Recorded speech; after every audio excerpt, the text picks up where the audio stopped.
시작됐습니다. 울산과 창원을 잇는 이른바 경제고속도로 건설이 추진되면서 사통팔달 고속도로망이 갖춰질 전망입니다. 7호 국도의 상습적인 교통체증으로 물류수송 지연 등 기업체의 피해가 늘고 있지만 아무런 대책이 마련되지 않고 있습니다. 석유화학공단의 정전은 먼지와 수분으로 인한 가스절연 개폐 장치의 이상 때문인 것으로 드러나 보상을 두고 논란이 예상됩니다. 4.11 총선을 앞두고 무소속 예비 후보들이 선거 연대에 나서고 있습니다. 여러분 안녕하십니까? 2월 2일 목요일 UBC 굿모닝 울산입니다. 울산지방은 오늘 대체로 맑은 가운데 이번 겨울 들어서 가장 추운 날씨를 보이고 있습니다. 아침 수온주가 영하 10.8도까지 떨어진 가운데 낮 최고 기온도 영하 2도에 그치겠습니다. 이번 강추위는 내일까지 이어지다가 모레 오후부터는 서서히 평년 기온을 회복하겠습니다. 울산기상대는 내일 아침 최저 영하 9도, 낮 최고는 영상 1도로 오늘과 비슷할 것으로 내다봤습니다. 울산 창원을 직통으로 연결하는 이른바 경제고속도로 건설이 추진됩니다. 울산 함양간 고속도로와 함께 사통팔달 고속도로망이 갖춰질 전망입니다. 보도에 서영만 기자입니다. 경남이 동남권 광역도로망 구축을 위해 창원과 울산을 잇는 직통 고속도로 건설을 추진하고 나섰습니다. 예상 노선은 남해고속도로 장지 IC에서 창원 북면과 양산 원동을 거쳐 울산 언양에 이르는 왕복 4차로 84km 구간, 중부 경남과 울산 산업단지 간의 물류 수송비 절감이 주 목적으로 명칭도 가칭 창원 울산 경제고속도로입니다. 창원 지역하고 울산 공업 지역하고 연계시키는 물이동 관계, 거의 광역 경제권을 활성화하기 위해서 그런 차원에서 경제 개념을 우리가 표현을 좀 했습니다. 곧바로 국토해양부의 타당성 조사를 의뢰하고 늦어도 2014년까지 실시 설계를 마쳐 2022년에 완공한다는 목표입니다. 3조 원에 달하는 사업비는 민자로 할지 국비로 조달할지 여부는 타당성 조사를 벌인 뒤 결정한다는 방침입니다. 계획대로 추진되면 현재 2시간 가까운 울산 창원 간 거리가 1시간 20분대로 단축될 전망입니다. 특히 혼잡 구간인 부산 양산 구간을 피하게 돼 주말 휴일에는 소요 시간이 절반 이상 줄 것으로 보입니다. 올 상반기에 남해고속도로 목포 광양 구간이 개통되면 머지않아 울산 목포 간도 5시간에서 3시간대로 좁혀질 전망입니다. 여기에다 현재 건설 중인 울산 함양 고속도로까지 뚫리면 울산의 고속도로망도 사통팔달에 이르게 될 것으로 기대됩니다. UBC 뉴스 서영만입니다.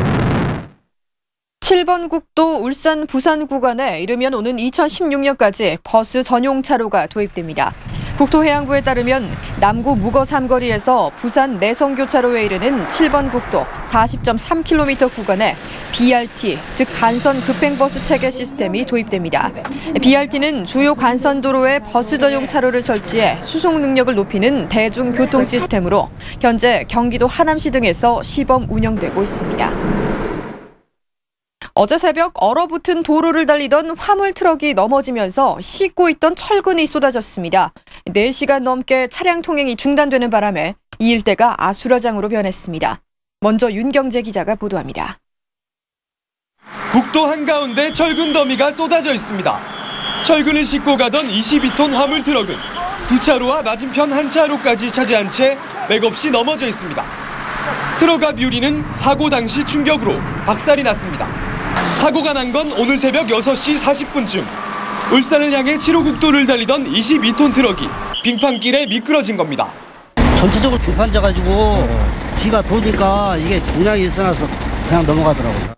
도로에 전복된 차량입니다. 타이어에 얼음이 낄 정도로 도로는 빙판길이었지만 체인조차 감겨있지 않습니다.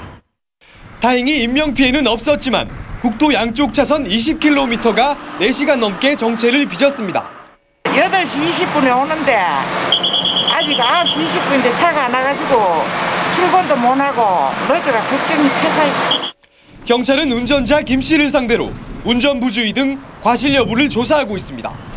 UBC 뉴스 윤경재입니다. 이 사고가 난 7호 국도는 평소에도 교통체증이 심각한 곳인데요. 물류 수송 지연 등 기업체의 피해가 늘고 있지만 아무런 대책도 마련되지 않고 있습니다. 계속해서 조윤호 기자입니다. 꼬리에 꼬리를 문 차량들로 2차선 도로가 꽉 채워졌습니다. 같은 시각 이곳에서 몇 킬로미터씩 떨어진 곳까지 마치 거대한 주차장을 방불케 합니다. 우회도로로 빠져나간 차량들도 갇혀 되돌아가고 심지어 중앙선을 넘기도 합니다. 공항에서 여기까지 2시간 걸렸습니다. 지금 급한데 지금 많이 늦었죠 지금요. 이 때문에 울산으로 출근하던 근로자들이 2~3시간씩 무더기 지각 사태를 빚었고 부품 공급이 중단되면서 일부 업체는 조업의 차질을 빚기도 했습니다.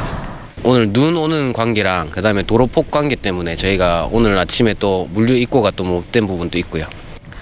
화물차 통행량이 가장 많은 7호국도는 상습 정체에다 눈만 내리면 연례 행사처럼 교통 대란이 반복되고 있습니다. 국도를 따라 주변 야산에 공장 입주가 크게 늘고 있지만 우회도로 개설이나 차로 확장 없이 수십 년째 방치되고 있습니다. 이와 함께 울산과 경주의 경계 지점이다 보니 제설 작업이나 빙판길 관리가 허술한 실정입니다. 모아 입실 쪽에 공장은 많이 지어놓고 차는 도로는 이거 하나밖에 없으니까네 이거 아실마다 이거 보통 문제가 아니다. 트럭 한 대 사고가 국도 기능을 전면 마비시킬 정도지만 관계 당국은 여전히 뒷짐만 지고 있습니다. UBC 뉴스 조인호입니다. 지난해 석유화학공단의 대규모 정전 사태는 가스 절연 개폐 장치에 먼지와 수분이 들어가면서 발생한 것으로 밝혀졌습니다. 하지만 한전 측은 보상 문제에 여전히 미온적인 태도를 보이고 있습니다. 보도에 김규태 기자입니다. 지난해 12월 6일 16분간의 정전으로 최소 수백억 원대 피해가 발생한 석유화학공단 정전 사고. 정부 합동점검단 조사 결과 용연변전소에 설치된 GIS, 즉 가스 절연 개폐 장치의 부분 방전이 원인이었던 것으로 잠정 결론났습니다. GIS를 설치한 뒤 이물질 유입을 확인하지 않는 바람에 안에 있던 미세먼지와 수분이 방전을 일으켰다는 겁니다. 누가누래가 아무래도 안 되니까는 추가적인 이제 또 진단 방법을 쓰거든요. 시간을 올리고 복잡하고 그러니까는 생략을 한. GIS 설치 과정에서의 먼지와 수분 유입이 정전 원인으로 드러남에 따라 발주처인 한전과 납품업체 간의 책임 공방이 벌어질 것으로 보입니다. 관리 감독을 당연히 이제 하긴 하죠. 근데 그 부분이 어디까지냐 하는 부분은 세부적인 원인이 나와야 되는 거니까요. 정전 사고 발생 2달이 다 돼가지만 한전 측은 여전히 보상 문제에 소극적인 입장을 보이고 있습니다. 어떻게 진행을 할 것이다. 그런 부분에 대해서는 아직 정확히 나와 있는 게 하나도 없습니다. 지금까지 공단 정전 피해를 한전 측이 보상한 사례가 거의 없어 이번에도 비슷한 전철을 밟을 가능성이 높아 보입니다. 합동점검단의 최종 조사 결과는 다음 주 공식 발표될 예정입니다.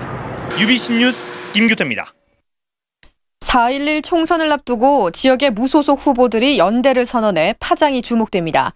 중구 유태일, 남구 을 허원현 예비후보는 어제 기자회견을 갖고 공동으로 공약을 개발하고 선거운동을 지원하는 등 선거 연대에 나서기로 했다고 밝혔습니다. 이들은 동구 김덕웅 예비후보와도 연대하기로 했다며 앞으로 모든 선거구의 무소속 후보들과 연대를 추진하겠다고 밝혔습니다.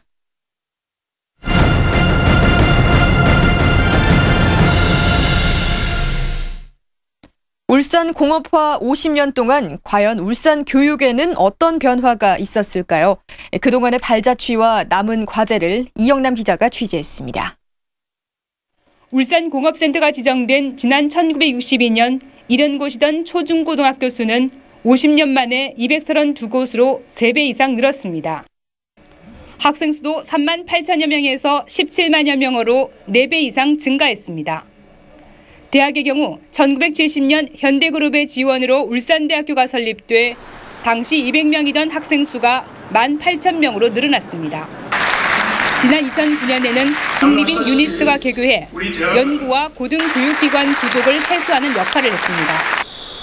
지난 1997년 광역시 승격으로 경상남도 산하에서 광역시 교육청으로 분리되면서 독자적인 예산과 결정권을 갖고 교육 인프라를 확충하게 됐습니다.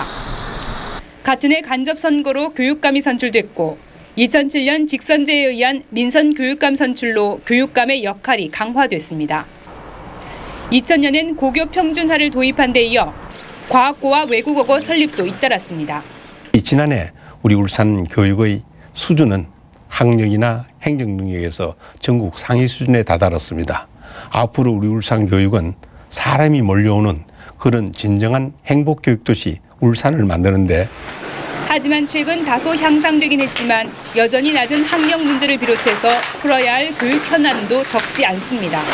사실은 50년 전에 비해서 그럼 과연 그런 소통들이 얼마나 발전했냐고 봤을 때 아이들은 많이 변했는데 변해서 학교의 모습들은 별 변하지 않았다. 그런 산업화 50주년을 맞아서 경제 발전에 매진해온 도시의 역동성을 이제는 교육 분야로도 돌려서 삶의 질을 높이자고 시민들은 목소리를 높이고 있습니다. UBC 뉴스 이영남입니다. 울산공업센터 50주년 기념식에 역대 울산시장 5명이 참석합니다. 울산시는 내일 열리는 기념식에 심완구, 안두환, 이진영, 문백, 김영환 씨 등 역대 시장 5명이 참석한다고 밝혔습니다. 정부에서는 김황식 국무총리와 윤상직 지식경제부 1차관 등이 참석하고 베트남 카노아와 일본 하기 등 5개 해외 자매도시 대표단도 참석합니다. 옛길은 과거와 현재를 이어주는 징검다리 역할을 하는데요. 울주군이 새로운 관광자원으로 활용하기 위해서 울주 옛길 찾기에 나섰습니다. 이다루 기자입니다. 모양이 장구처럼 생겨서 붙여진 장구산. 후손을 잇는 데 효염이 있다 하여 지성을 드리러 온 부녀자들의 촛불이 꺼지지 않았다는 불송골.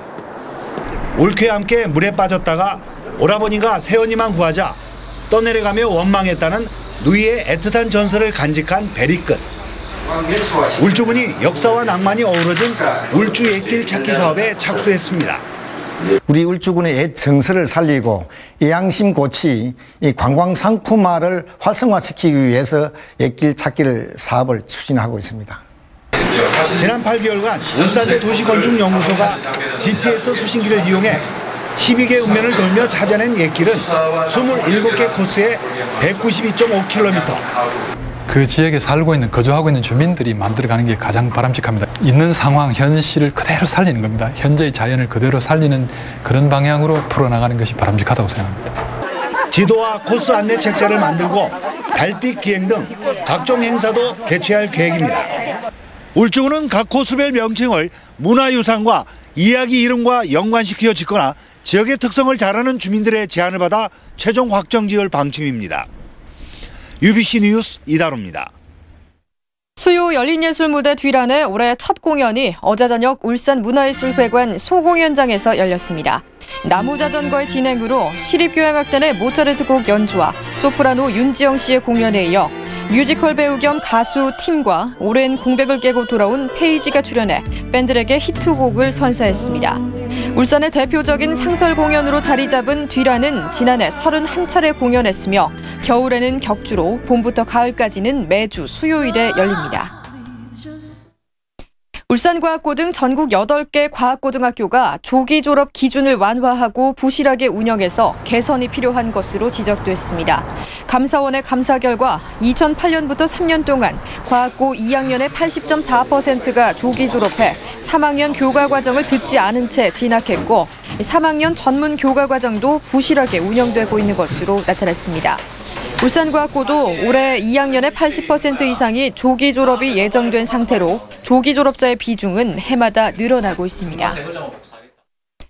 울산에도 일반 주유소보다 리터당 50에서 100원 정도 싼 알뜰 주유소가 문을 열 전망입니다. 석유공사 알뜰 주유소 추진 전담반은 이달 중에 울산 한 곳을 포함해 전국적으로 250개 이상의 알뜰 주유소가 문을 열 예정이라고 밝혔습니다. 한편 이와는 별도로 울산 지역 일부 단위 농협들도 내부적으로 알뜰 주유소 개소를 검토하고 있는 것으로 알려졌습니다. 지난달 울산 지역의 소비자 물가 상승률이 석 달 만에 3%대로 둔화됐습니다. 동남지방통계청에 따르면 지난달 울산의 소비자 물가지수는 전달에 비해 0.6%포인트 떨어진 3.7%의 상승률을 기록했습니다. 이는 생선과 채소류 등 농수산물은 5% 이상 올랐지만 통신료 등 나머지 품목의 대부분이 약 보합세를 유지한 때문으로 풀이됩니다. 유럽 재정 위기로 올해 울산 지역의 수출 둔화가 예상되는 가운데 울산시가 22억여 원을 들여 모두 20개의 중소기업 수출 지원 사업을 추진합니다. 울산시는 6차례에 걸쳐 60개 업체를 해외 무역 사절단으로 파견하고 국내외 유명 전시 박람회에 80개 업체를 참가시킬 계획입니다. 또 해외 바이어 초청 상담회와 중소기업 해외 지사 설립, 해외 특허 출원 등도 지원을 계속할 예정입니다.